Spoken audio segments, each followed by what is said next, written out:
Selamat malam para saudara kasih dalam Kristus. Kita berjumpa lagi di dalam latihan kontemplasi Ignatian ini. Pada malam hari ini kita akan bersama-sama merayakan hati kudus Yesus. Maka malah kita mengawali bersama dengan doa pembuka.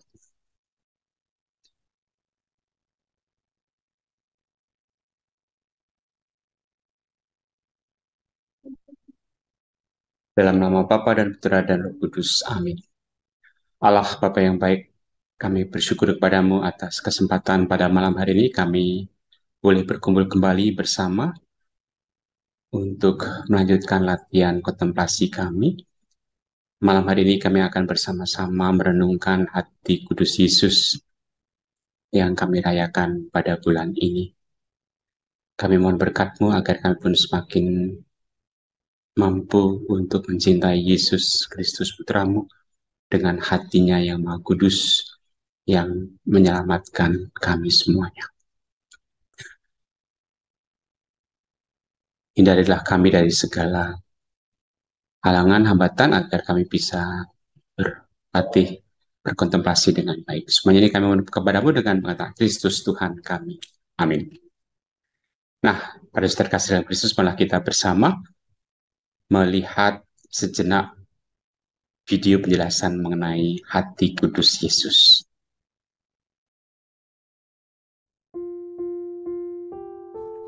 Ibu, Bapak, dan saudaraku yang dikasih Kristus, berkah dalam.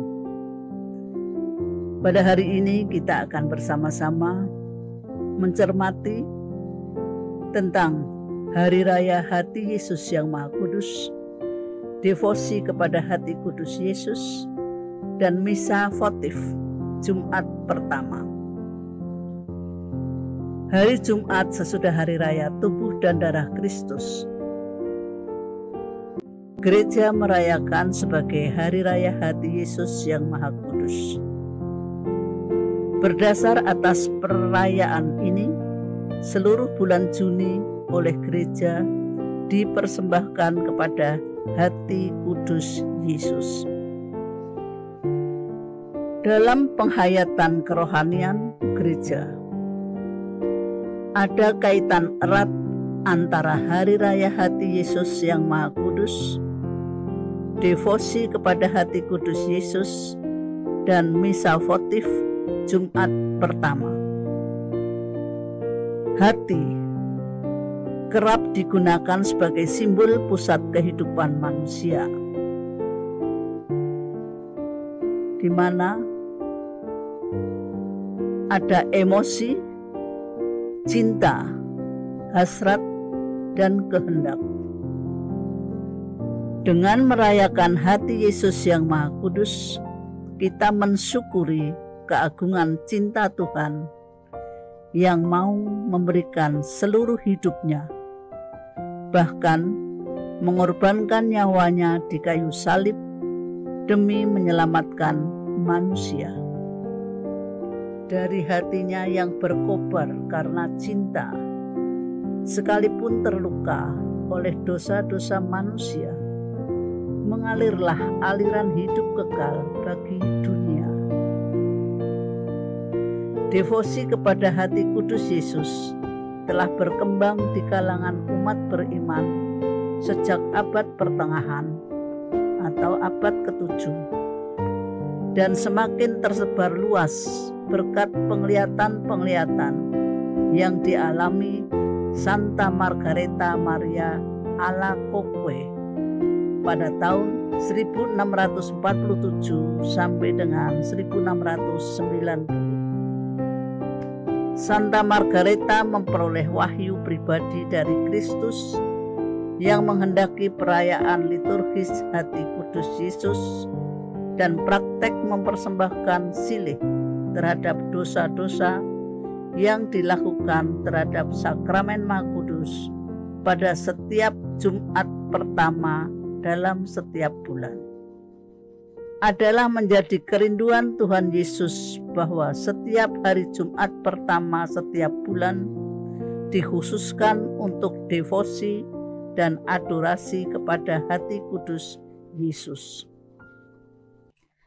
Selanjutnya, dalam perkembangan sejarah, devosi kepada hati kudus Yesus pada tahun 1856,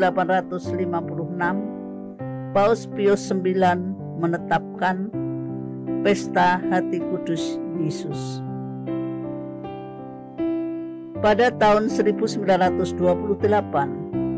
Paus Pius IX mengeluarkan surat ensiklik Miserentissimus Redemptor tentang silih kepada hati kudus Yesus, dan tahun 1956 Paus Pius ke-12 mengeluarkan surat ensiklik Heurintis Aquas tentang devosi kepada hati kudus Yesus.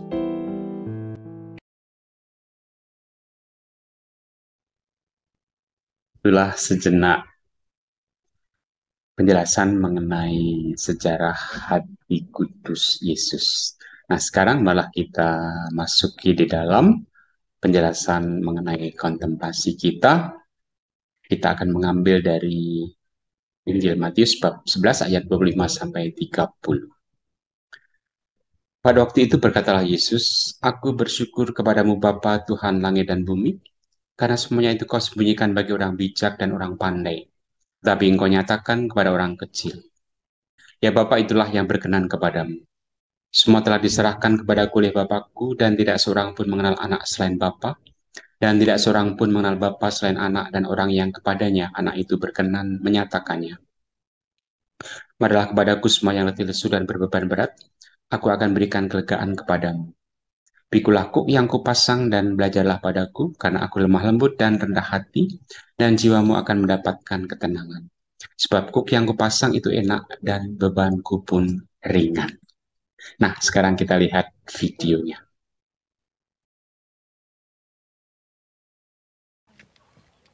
Pada waktu itu, berkatalah Yesus, "Aku bersyukur kepadamu Bapa, Tuhan langit dan bumi,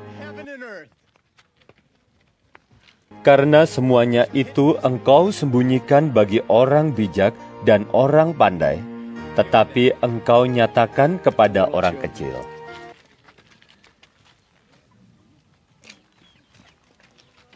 Ya Bapa, itulah yang berkenan kepadamu."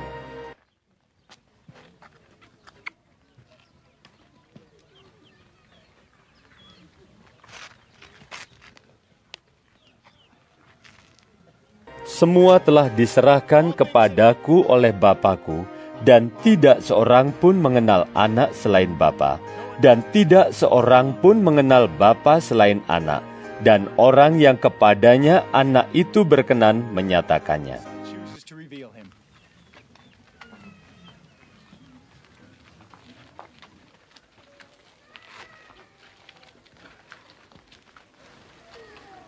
Come to me. Marilah kepadaku, semua yang letih lesu dan berbeban berat. Aku akan memberi kelegaan kepadamu. Pikulah kuk yang kupasang dan belajarlah padaku, karena aku lemah lembut dan rendah hati, dan jiwamu akan mendapat ketenangan. Sebab kuk yang kupasang itu enak, dan bebanku pun ringan. Para terkasih dalam Kristus, kita masuk di dalam penjelasan mengenai kontemplasi seperti biasa.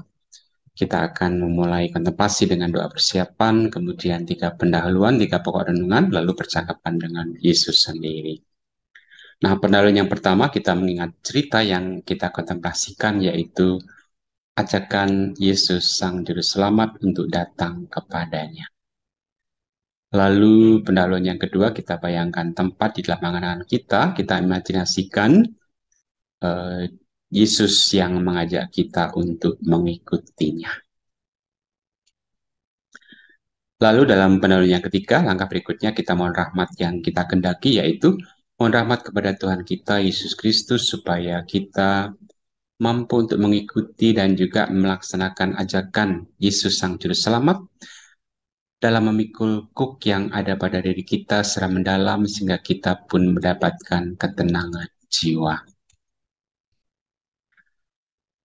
Nah, pokok renungan yang pertama yaitu kita mencoba merenungkan doa Yesus ya yang bersyukur kepada Bapa karena semuanya itu disembunyikan bagi orang bijak dan orang pandai, tapi dinyatakan Allah kepada orang-orang kecil. Itulah yang berkenan kepada Bapa. Semuanya diserahkan oleh Bapa kepada Yesus dan tidak seorang pun mengenal anak selain Bapa dan tidak seorang pun mengenal Bapa selain anak dan orang yang kepadanya anak berkenan menyatakannya. Kita refleksikan, kita ambil buah rohaninya, bagaimana Yesus selalu mengajak kita untuk bersyukur atas segala rahmat-Nya. Kemudian pokok renungan yang kedua, kita merenungkan bagaimana Yesus mengajak kita untuk datang kepadanya dengan segala beban kita, ya, kita akan diberikan kelegaan oleh Yesus sendiri. Kita refleksikan, kita ambil buah rohaninya, ya. Mungkin kita sedang mengalami beban yang berat, kita refleksikan apa saja, ya, dan kita serahkan kepada Yesus, maka Yesus akan berikan kelegaan pada kita. Kemudian pokok renungan yang ketiga, kita mendengarkan sabda Yesus yang bersabda, "Pikulah kuk yang kupasang dan belajarlah padaku, karena aku lemah lembut dan rendah hati, dan jiwamu akan mendapatkan ketenangan. Sebab kuk yang kupasang enak dan bebanku pun ringan." Kita refleksikan, kita ambil buah rohaninya ya, bagaimana kita datang kepada Yesus, kita akan bisa merasakan ketenangan, segala beban kita pun akan dipanggul bersama dengan Yesus sendiri. Lalu kita adakan percakapan dengan Yesus ya. Apapun yang kita alami kita serahkan kepada Yesus. Baik. Nah, sekarang malah kita bersama-sama masuk di dalam kontemplasi kita. Kita masuk dalam keheningan. Kita siapkan hati kita. Kita sadari seluruh perasaan kita, segala beban kita, ya, kita serahkan kepada Tuhan. Kita dengarkan suara-suara sekitar, ataupun juga nafas kita, kita sadari. Juga perasaan pada tubuh kita, ya, kita sadari semuanya supaya kita bisa terbantu masuk dalam keheningan.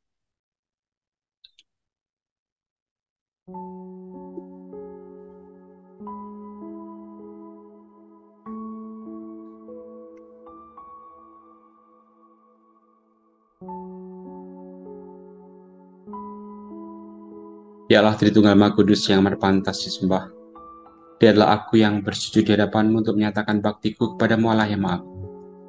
Aku persembahkan kepadamu segala gagasan, keinginan, dan keputusan-keputusanku selama waktu ini. Tidak pantaslah aku ini ya Tuhanku, menerima terang dan pertolongan baru, karena aku telah menyalahgunakan anugerah-anugerah.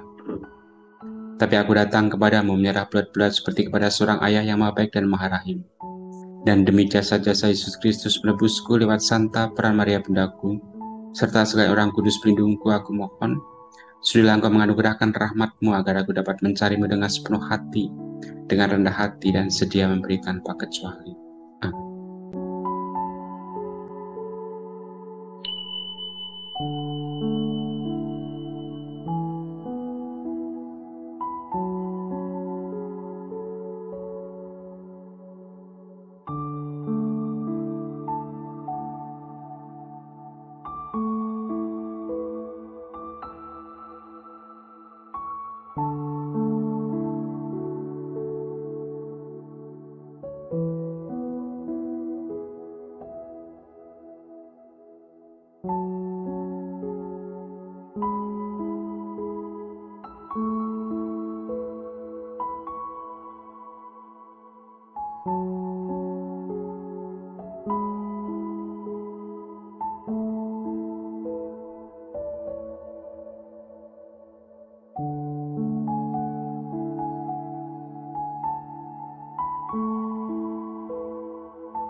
Marilah kita menutup pelatihan kontemplasi kita dengan doa yang diajarkan Yesus sendiri. Bapa kami yang ada di surga, dimuliakanlah namamu, datanglah kerajaanmu, jadilah kehendak-mu di atas bumi seperti di dalam surga. Berilah kami rezeki pada hari ini, dan ampunilah kesalahan kami, seperti kami pun mengampuni yang bersalah kepada kami. Dan janganlah masukkan kami ke dalam pencobaan, tetapi bebaskanlah kami dari yang jahat. Amin. Bagaimana pengalaman Anda semuanya di dalam berkontemplasi malam hari ini? Semoga bisa berjalan dengan baik, dan kita pun bisa sungguh merasakan ketenangan, kedamaian, tinggal bersama dengan Yesus. Nah, para saudara kasih dalam Kristus, bulan Juni ini kita juga mempunyai beberapa peringatan sesuai kalender liturgi kita. Nah, tanggal 1 Juni yang lalu kita memperingati Santo Justinus Martir, ya. Hidup pada abad yang kedua, berasal dari Samaria, Israel, wafat sekitar tahun 165-166 di kota Roma.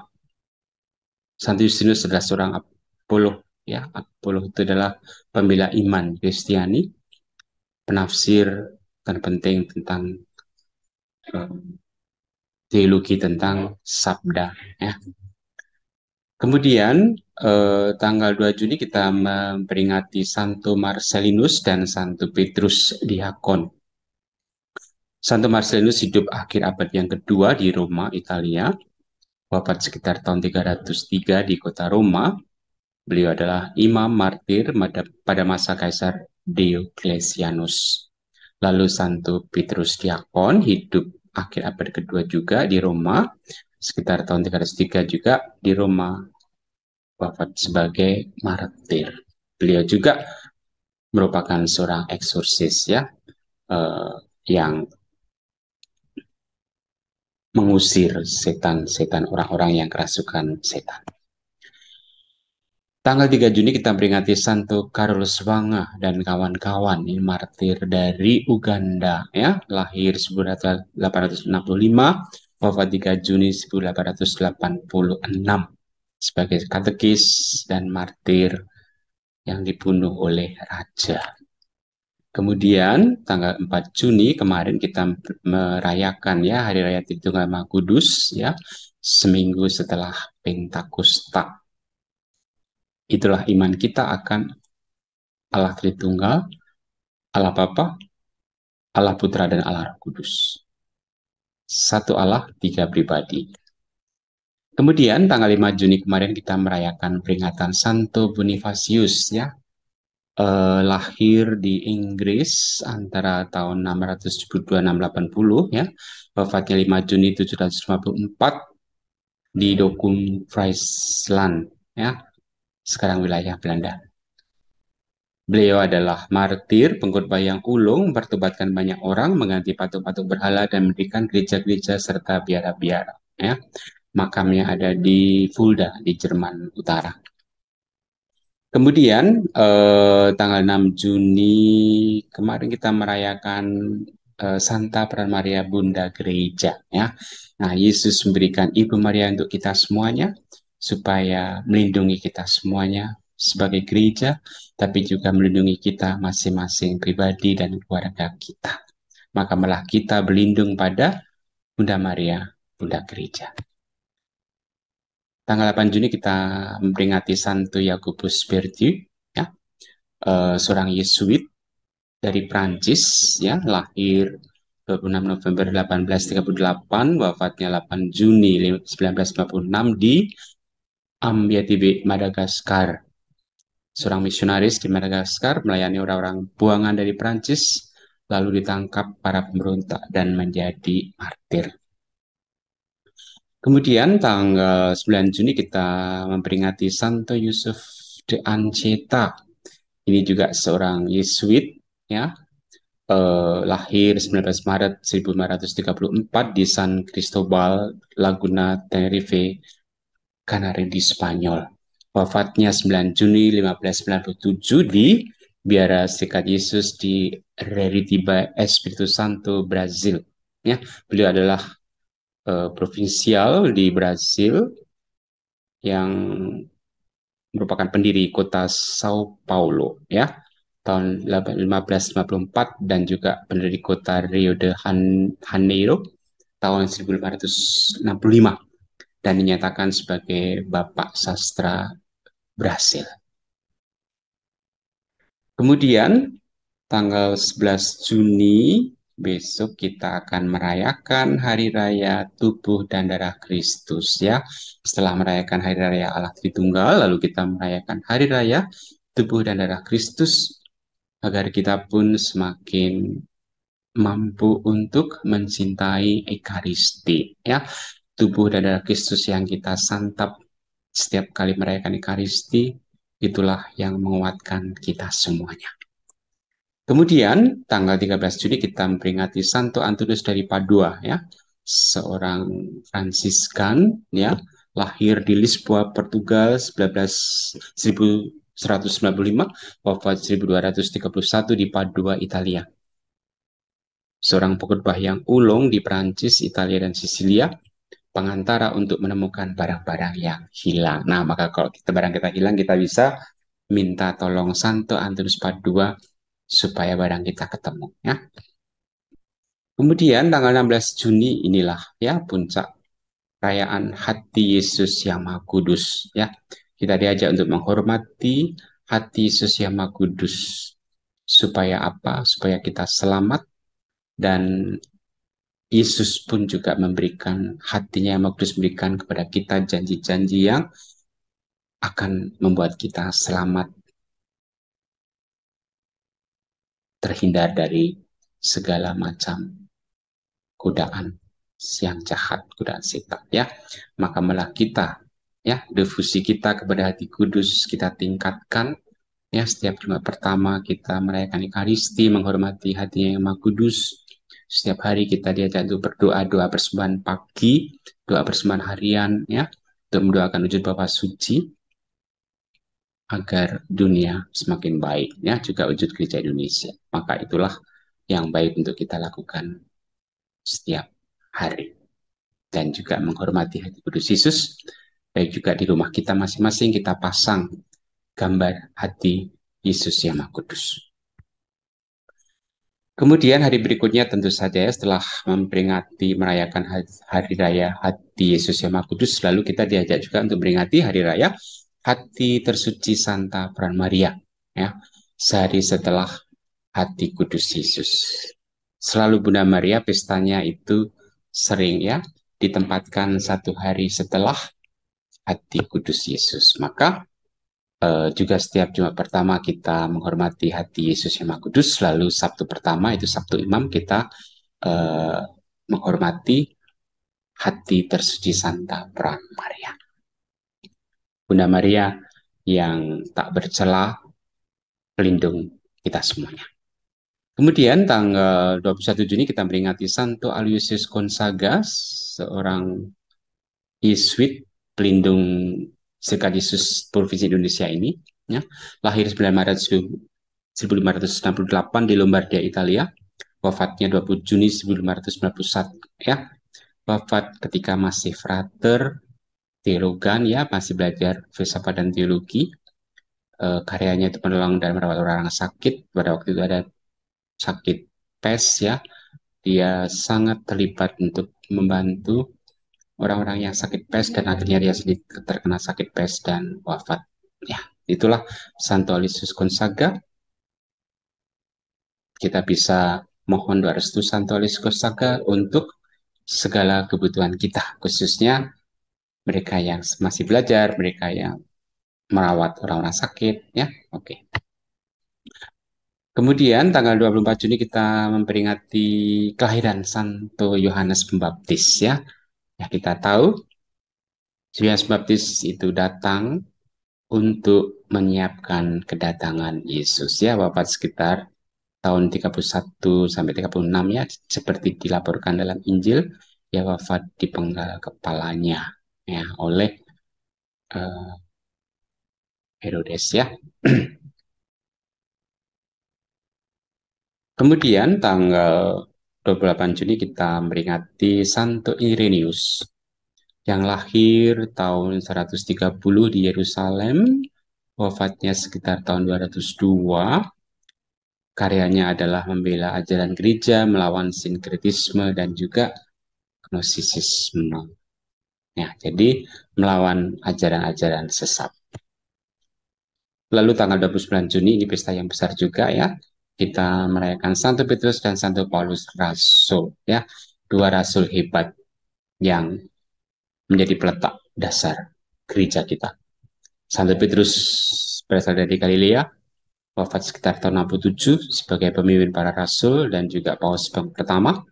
Sedangkan Paulus itu berasal dari Tarsus ya, wafat sekitar tahun 60-70 ya. Dia bertobat karena mendapat penampakan dari Yesus sendiri. Lalu dia diutus sebagai rasul untuk mewartakan Injil ke seluruh bangsa, membantu orang-orang untuk mengenal, mencintai Yesus, Sang Juru Selamat kita. Ya, kita mempunyai warisan banyak surat-surat Rasul Paulus. Berkat Paulus, kita semua bisa mengenal Kristus. Baik, nah sekarang malah kita bersama dengan Bapak Suci Paus Fransiskus, kita doakan wujud beliau untuk bulan ini. Nah, inilah yang perlu kita doakan setiap pagi, ya, setiap hari, setiap pagi sebelum beraktivitas. Kita menyatukan diri dengan seluruh gereja bersama dengan Bapak Suci Paus Fransiskus. Kita doakan wujud-wujud gereja universal, wujud gereja Indonesia, dan wujud khusus. Inilah salah satu bentuk juga kerasulan doa, bentuk kebaktian kita kepada hati Yesus yang kudus. Marilah berdoa. Allah Bapa yang baik, kami bersyukur atas segala rahmat-Mu dan bersama dengan Bapak Suci Paus Fransiskus, kami berdoa untuk wujud gereja universal, untuk penghapusan praktek penyiksaan. Ya, kami berdoa semoga komunitas internasional berkomitmen dengan cara-cara yang konkret untuk memastikan penghapusan praktek penyiksaan dan menjamin adanya dukungan bagi para korban dan keluarganya. Kami mohon, kabulkanlah doa kami ya Tuhan. Untuk wujud gereja Indonesia, kami berdoa semoga kami semua dianugerahi rahmat untuk menghormati dan mencintai hati Yesus dan percaya bahwa dalam hatinya yang Maha Kudus kami boleh menemukan kekuatan dan penghiburan, lebih-lebih ketika kami dicekam oleh beban hidup dan krisis yang tak tertanggungkan. Kami mohon, kabulkanlah doa kami ya Tuhan.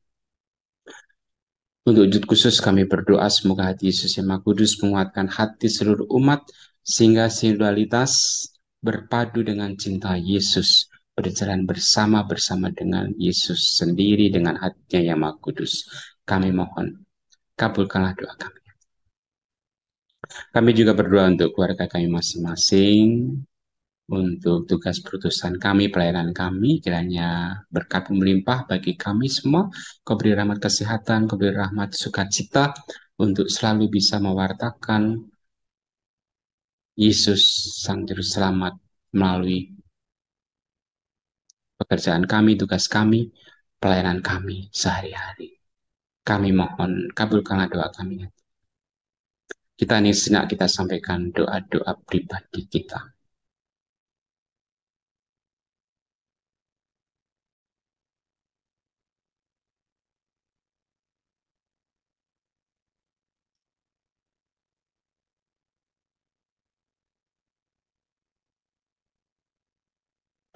Demikianlah ya Bapa doa-doa yang kami ajukan kepadamu.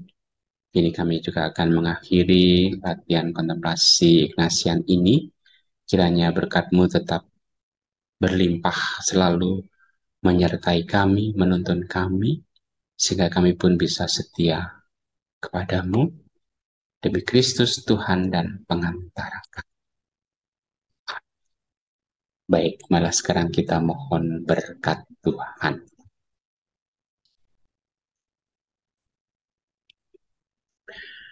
Tuhan bersamamu dan bersama rohmu. Semoga kita semuanya senantiasa mendapat berkat Allah yang Maha Kuasa, Bapa dan Putra dan Roh Kudus.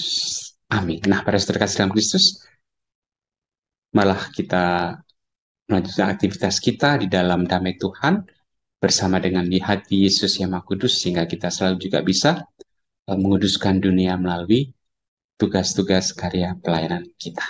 Tuhan memberkati, berkat dalam.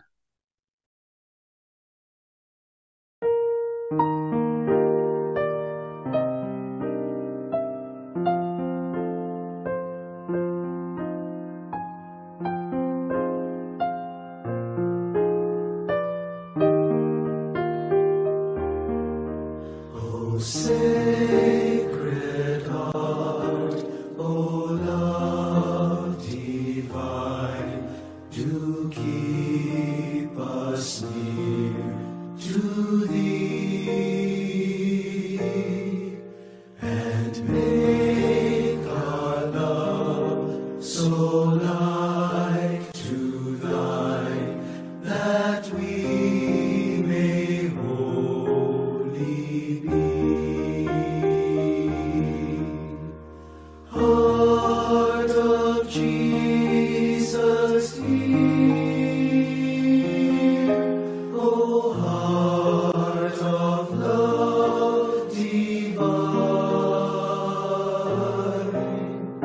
listen to